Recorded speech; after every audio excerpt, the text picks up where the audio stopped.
Assalamualaikum warahmatullahi wabarakatuh. Saya Linawati dari kelompok 8 akan mempresentasikan materi tentang dependent police. Pertama yaitu tentang pengertian, di mana dependent police ini terdiri dari dua kata, yaitu dependent yang merupakan bagian keuntungan yang dapat diterima oleh pemegang saham dalam suatu perusahaan. Sedangkan police sendiri merupakan suatu kebijakan. Jadi dari dua pengertian tersebut dapat disimpulkan bahwa kebijakan dependent atau dependent police adalah suatu keputusan yang diambil apakah laba yang diperoleh suatu perusahaan ini nantinya akan dibagikan atau akan ditahan dalam bentuk laba ditahan, yang mana nantinya laba ini akan digunakan untuk pembiayaan investasi di masa yang akan datang. Selanjutnya tentang kebijakan pembayaran dividen, di mana dalam kebijakan pembayaran maka besarnya dividen yang dibagikan nantinya ditentukan dengan persentase yang disebut dengan dividend payout ratio. Dividend payout ratio ini merupakan suatu perbandingan antara dividen yang dibayarkan dengan laba bersih, di mana semakin tinggi dividennya maka akan menguntungkan investor yang mana selaku pemegang saham. Artinya semakin tinggi dividen yang diperoleh suatu perusahaan, maka nantinya ini akan menguntungkan pemegang saham karena dia akan mendapatkan laba yang lebih besar. Selanjutnya ada 5 faktor yang mempengaruhi besar kecilnya dividen payout ratio. Yang pertama yaitu likuiditas dari perusahaan yang bersangkutan, di mana jika likuiditas suatu perusahaan itu keadaan baik, maka dividen yang dapat dibagikan itu lebih besar daripada perusahaan yang memiliki likuiditasnya kurang baik.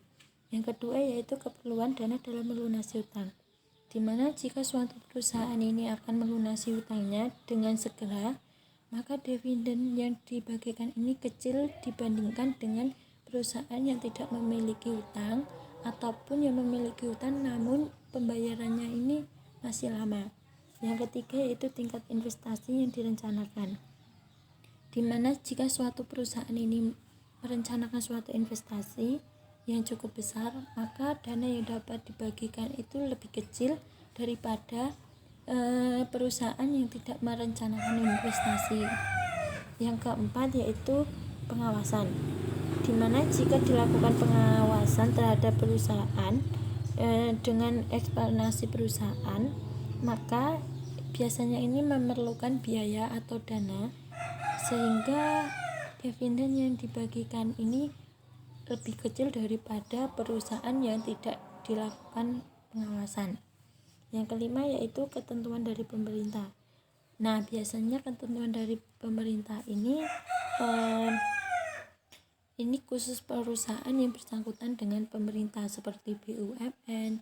Ini jenis dividennya ditentukan oleh pemerintah. Selanjutnya tentang kebijaksanaan pembayaran dividen, di mana kebijaksanaan ini digunakan untuk menyeimbangkan dividen saat ini dengan dividen yang akan datang. Dalam kebijaksanaan pembayaran dividen ini terdapat 3, yaitu stability dividend policy, yang kedua yaitu fluctuating dividend policy, yang ketiga yaitu kombinasi dari stabil dan fluctuating dividend policy. Pertama yaitu stabil dividend policy, yang mana merupakan suatu pembayaran yang selalu stabil baik dalam bentuk tetap, naik maupun dalam bentuk turun, meskipun net income-nya ini berfluktuasi.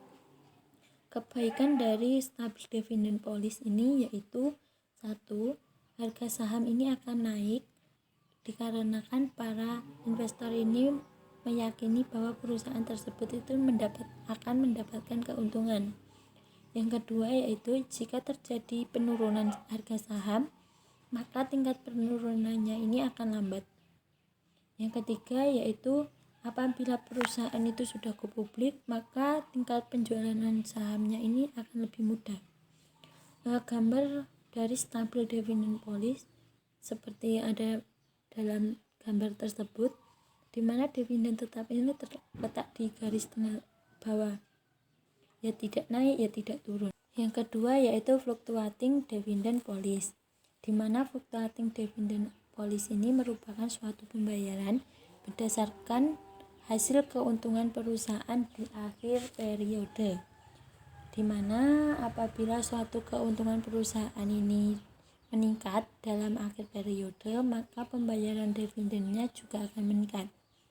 Sebaliknya, jika keuntungan yang diperoleh perusahaan di akhir periode ini menurun, maka dividen yang akan dibayarkan juga menurun. Yang ketiga yaitu kombinasi stabil dan fluctuating dividend policy, adalah besarnya dividen yang dibayar, di mana sebagiannya ini dibayar dengan tetap dan sebagiannya dibayar sesuai proporsional perusahaan.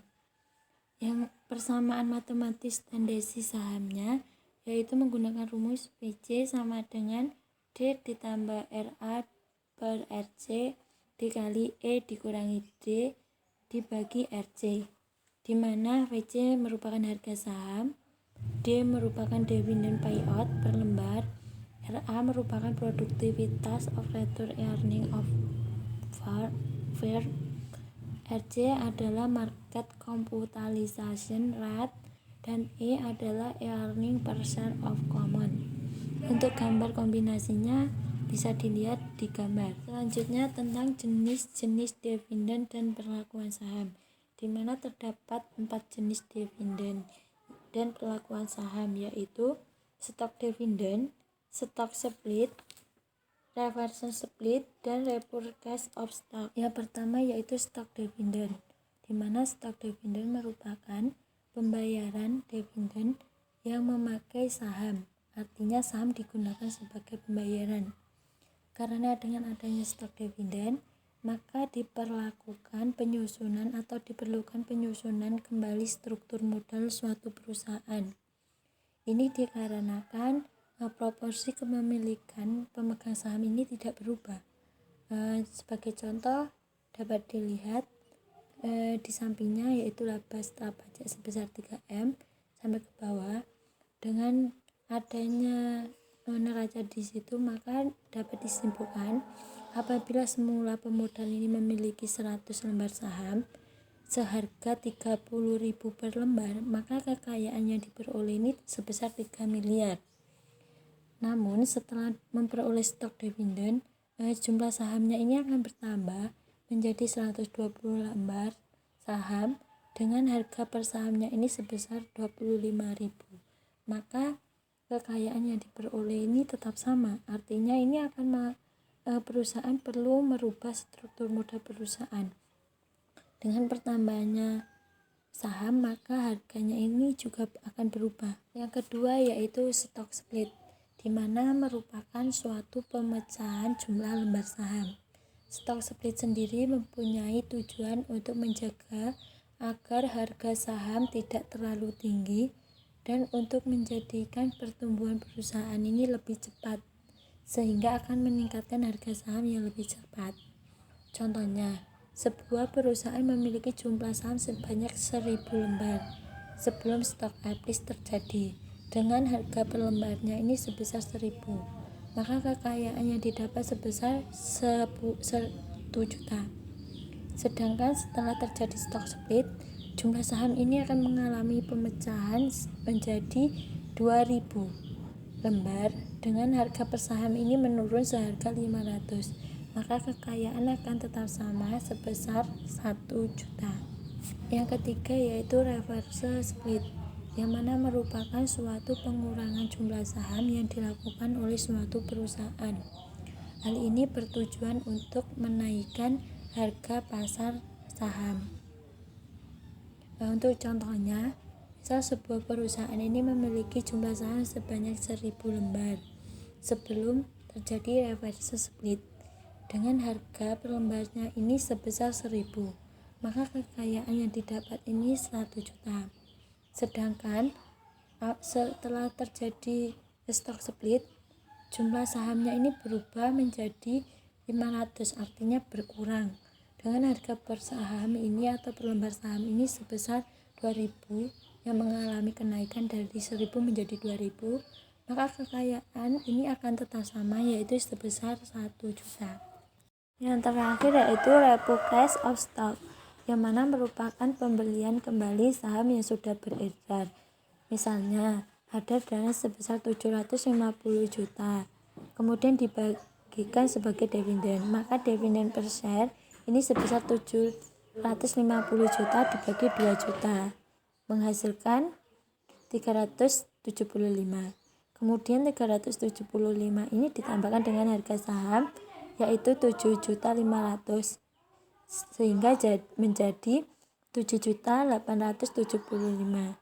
Jadi jumlah saham yang dibeli ini nanti diperoleh dari 750 juta dibagi 7.875, sehingga saham yang dapat dibeli yaitu sebesar 95.238 lembar. Sekian materi yang dapat saya sampaikan. Jika ada kurang lebihnya saya mohon maaf. Wassalamualaikum warahmatullahi wabarakatuh.